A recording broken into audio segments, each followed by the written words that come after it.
वर्षों के अंदर हमारी शान और बहुत ही लम्हे फिक्रिया के तौर पर हम तमाम लोग यहाँ पर जमा हुए हैं। जो है ऑल इंडिया मुस्लिम फैसला कोर्ट के ज़िम्मेदार मेंबर जनाब तारिक हकीम साहब का भी मैं शुक्रगुजार हूँ कि मसरूफियतों को। तो दूसरी चीज आपको इम्पोर्टेंट है, पहले पीटीआर हासिल करना है आपको लेटेस्ट अपडेटेड। दूसरा चीज है आपको जो मुतवल्ली ये डिटेल अपलोड करना चाहते हैं वो मुतवल्ली का ऑथोराइजेशन लेटर या तो ત્યાંનું લેન્ડલાઇન નંબરનું બી છે, તો થઈ શકે ત્યાં સુધી આ વસ્તુનો ફોટો લઈ લેજો। એક વસ્તુ હકીમ સાહેબે પૂછી હતી કે વકફ બોર્ડ એન્ટ્રી કેમ નહીં કરી શકે।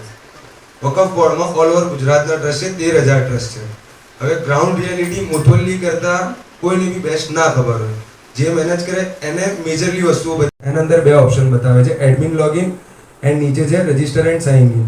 આપણે રજિસ્ટર એન્ડ સાઇન ઇનમાં જવાનું છે। હવે જેવું આપણે રજિસ્ટર એન્ડ સાઇન ઇનમાં ક્લિક કરીએ છીએ એમાં નીચે બે ઓપ્શન બતાવે છે, એક existing Waqf register here and new Waqf register here. અહીંયા મોસ્ટ ઓફ કન્ફ્યુઝન થાય છે બધા મુતવલ્લીઝને ને બધાને। અહીંયા આપણે અત્યારે એક્ઝિસ્ટિંગ વકફ રજિસ્ટર હિયરની અંદર જઈને જ મુતવલ્લીનું લોગિન કે એની આઈડી જે બી કહી લો એ ત્યાંથી જ બનાવવાની છે, કારણ કે આપણા જેટલા બી ટ્રસ્ટ છે એ બધા નોંધાયેલા ટ્રસ્ટ છે, આપણે અત્યારે એની એન્ટ્રી કરવાની છે। એના માટે આપણે મુતવલ્લી આઈડી ક્રિએટ કરીએ છીએ।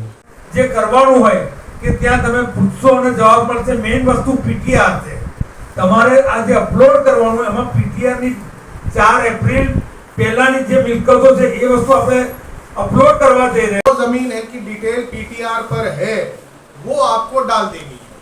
वो कैसे हैसियत की है क्या है उसकी फिक्र अभी न करें, जो पीटीआर पे है यानी वो रिकॉर्ड पर रजिस्टर्ड है उसको डाल देना। दूसरा सवाल ये है कि अगर कोई मंत्री, पहला सवाल ये है इसलिए मैंने आपसे ये कहा कि आप पीटीआर हासिल करें। पीटीआर पर अगर वो मस्जिद है उसका मुतवल्ली का जो भी नाम है और उसके इंतजाम का जो भी नाम है वो पीटीआर पर अगर है तो पोर्टल पे डालना है, अगर नहीं है तो नहीं डालना है। तो अगर उन्होंने वक्फ की है, वक्फ करने के बाद वो वक्फ बोर्ड में रजिस्टर हुई है और रजिस्टर में उनके नाम से या जिसके नाम से रजिस्टर है जो मुतवल्ली का नाम है तो वो आप डालेंगे, उसके अलावा और कोई नहीं डालेंगे। नहीं है वक़फ़ रजिस्ट्रेशन है तो वक़फ़ रजिस्ट्रेशन है, लेकिन वक़फ़ की मिल्कत रजिस्टर नहीं है। वक़फ़ रजिस्टर होना चाहिए और उसकी जितनी मिल्कत है अगर 5 है तो 5 रजिस्टर पे होनी चाहिए, और अगर 5 रजिस्टर पे रहे तो आप पोर्टल पे डालेंगे, अगर रजिस्टर पे नहीं है तो नहीं डालनी है। मस्जिद का मतलब जो पीटीआर के अंदर मस्जिद का भी उल्लेख नहीं सीखना पड़ेगा। वही तो मैंने आपको बोल दिया हजरत, अगर है ही नहीं है उसका उल्लेख तो नहीं डालना है। आपके राशन कार्ड पे 3 बच्चों के नाम है तो आज अगर डिजिटलाइज राशन कार्ड बन रहा है तो 3 ही बच्चों के नाम जाएंगे, चौथा बच्चा हुआ है तो उसका भी नया प्रोसेस करो, आप उसका नाम नहीं डालोगे। आज ये पोर्टल पे उसकी हमारी प्रोसेस दूसरी रहेगी, वो दूसरी प्रोसेस रहेगी, आपको वो रजिस्टर करवानी पड़ेगी और फिर वो आएगी वहाँ। ये वक्फ बोर्ड में पहले फॉर्म भरो, पहले आप फिलअप करवाइए, प्रॉपर्टी ऐड करवाइए पहले। इसका पहले सर ने बता चुके आपको ये 42 चेंज में जाना पड़ेगा ना, 42 चेंज में जाना पड़ेगा, 42 में जाना पड़ेगा, 42 चेंज में जाना पड़ेगा। आपको ये बताना पड़ेगा कि ये हमारी मिल्कत वक्फ थी, इस तरह से वक्फ हुई थी, चेंज रिपोर्ट फाइल करना पड़ेगा, वो चेंज रिपोर्ट बोर्ड अलाउ करेगा और उसके बाद वो पीटीआर पे आएगी तो पोर्टल पे जाएगी। वक्फ बोर्ड के अंदर जो ऑडिट होता है उसमें हम डालते हैं, तो आवक बताने की है ना उसकी, फिर प्रॉपर्टी नहीं है, वो प्रॉपर्टी जो रजिस्टर है वही जाएगी। अगर 4 दुकानें अगर हैं तो जाएगी। नई प्रोसेस के बारे में फिर बात करेंगे अपनी। अभी जो रजिस्टर है वो वक़फ़ कमेटी रिलीफ रोड वाली जो कमेटी है वक़फ़ की, उसके पास 1200 मिलकत है और 1200 की 1200 पीटीआर में नहीं है, क्योंकि कुछ मकान है, कुछ दुकानें हैं, जैसे होटल पैरामाउंट और ऐसी चीजें। हम वक़फ़ इनकम ले रही है तो 1200 प्रॉपर्टी मेरे को कैसे चढ़ाने की? 42 में ही ऐड करके करनी पड़ेगी। वो तो 42 में ऐड करनी पड़ेगी, लेकिन 1200 प्रॉपर्टी है। हाँ। तो एक सर्वे नंबर में 50 दुकान है, एक सर्वे नंबर में 30 दुकान है, ऐसे वो अंदर दिखाया ना आपको कि कैसे प्लस प्लस करके अंदर ऐड करना है। ऐसे 1200 सर्वे नंबर अलग अलग नहीं है, नहीं अलग अलग एरिया सर्वे नंबर हो गए वो ऐड करने। एक प्रॉपर्टी है सर्वे नंबर 15 है, 15 सर्वे नंबर में 50 दुकान है, तो 15 सर्वे नंबर डालने, उसके अंदर सब दुकानें अलग अलग ऐड करनी है आपको। देखिए, मैं वही, आप दोबारा वही घूम घूम के सवाल कर रहे हैं। आप कह रहे 1200 प्रॉपर्टी अगर आपके पीटीआर पे नहीं है तो फिर डालने की की बात है। नहीं, पर वो प्रॉपर्टी आगे जाके मेरे को लीगल करनी है, तो उम्मीद पोर्टल पे करनी है, मतलब उम्मीद पोर्टल पे नहीं रखनी, उम्मीद पोर्टल रजिस्ट्रेशन। हाजी साहब रजिस्टर है आपकी मस्जिद, बस तो डाल देंगे, तो डाल देने का। जो रजिस्टर्ड प्रॉपर्टी है उसको पीटीआर पे डालना है बस। पीटीआर में जो है मिलकत वो डालनी है, वही अंदर ऐड करना है, दूसरा नया कुछ नहीं करना है। जो कंप्यूटर के जानकार हैं तो कैसी डेटा एंट्री करनी है उसके लिए उनको ट्रेन करेंगे। उसके लिए हम तैयार हैं। 10 से 1 में 5 से 6 आदमी, बहुत ज़्यादा क्राउड इकट्ठा नहीं करना क्योंकि ट्रेन एक साथ सबको नहीं किया जा सकता। इसलिए मुफ्ती साहब से आपसे मेरी इल्तिजा है कि आप 5-6 आदमी आप पसंद कर लीजिए और इनका नंबर ले लीजिए और 10 से 1 में वहाँ भेज दिए इतवार को। ये इतवार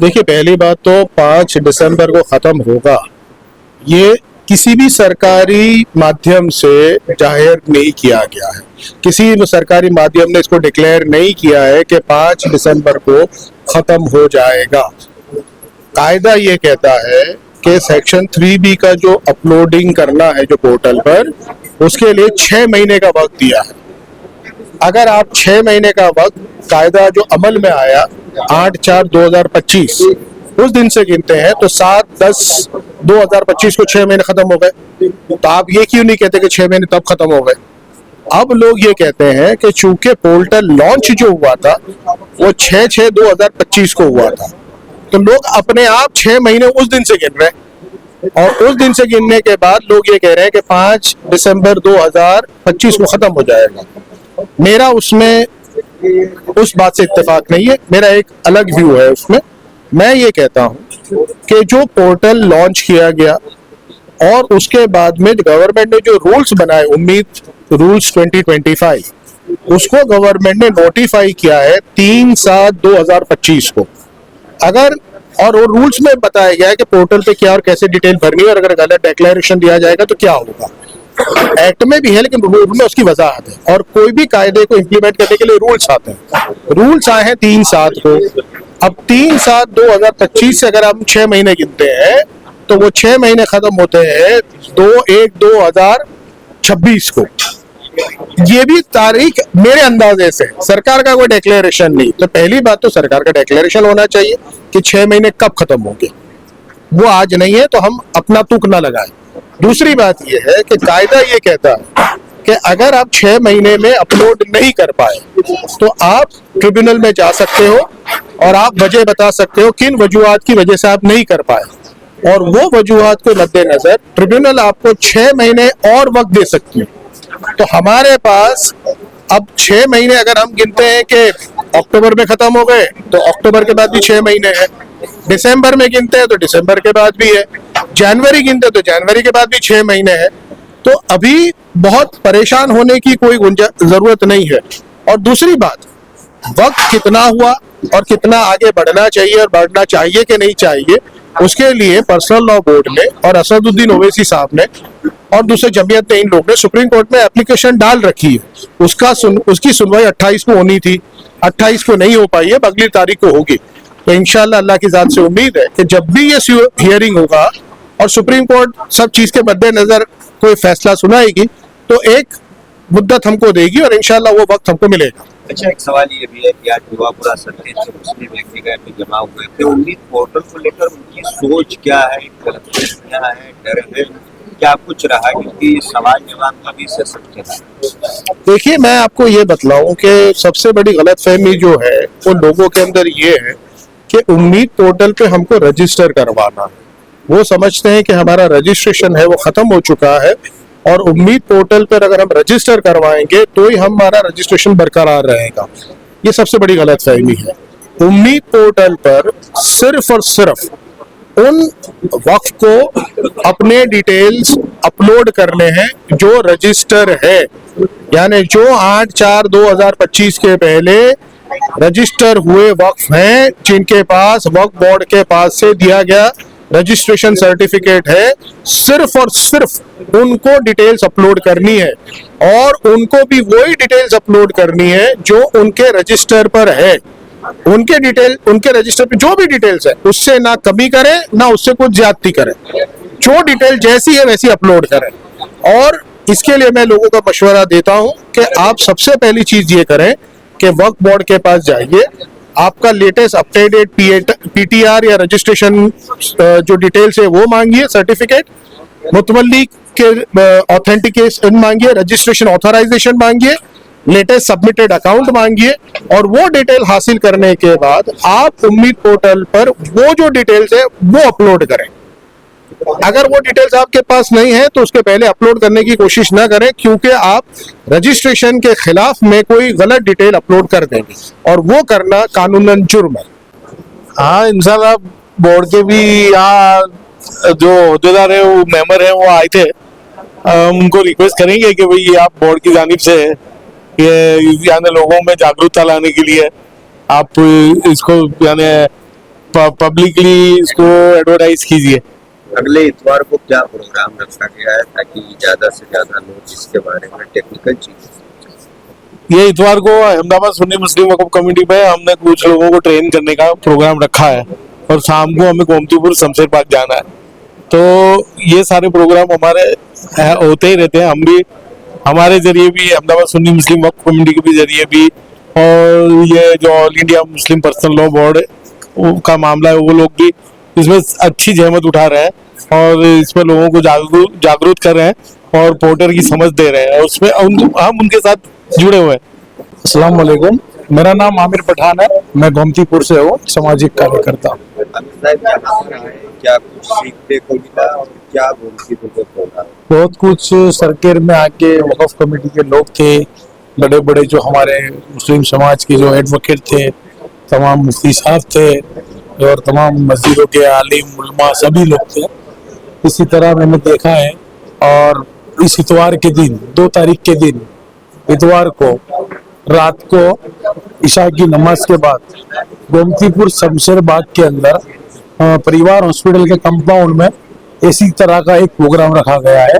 तो मैं गोमतीपुर की आवाम से गुजारिश करता हूँ और गोमतीपुर की जो मस्जिद है, जितनी गोमतीपुर, रखियाल, बापू नगर, जितनी आजू बाजू की मस्जिद है, वहाँ के इमाम साहब लोग आए, वहाँ के मुतवल्ली आए, वहाँ के जिम्मेदार आए और वहाँ की कमेटी के जो भी कमेटी मस्जिद ट्रस्टी है, तो तमाम पूरे गोमतीपुर विस्तार के पूरे गोमतीपुर विस्तार की प्राय विस्तार की बात कर रहा हूँ मैं, तो तमाम लोगों को इस प्रोग्राम में शिरकत करनी चाहिए। जो हमारी वक्फ की जो प्रॉपर्टी है उसको उम्मीद पोर्टल के रजिस्ट्रेशन करने के, और जहाँ हमारे वक्फ की प्रॉपर्टी रजिस्ट्रेशन किसी की ऑडिट रुकी हुई है, किसी की तमाम चीजें रुकी हुई है, तो वक्फ की मदद से उसको पूरी कार्रवाई करा के, ऑडिट करा के, जो बैंक के काम अटके हुए, जो भी काम अटके हुए, तो तमाम चीजों के लिए वक्फ पूरा वक्फ कमेटी भी आपके साथ रहेगी।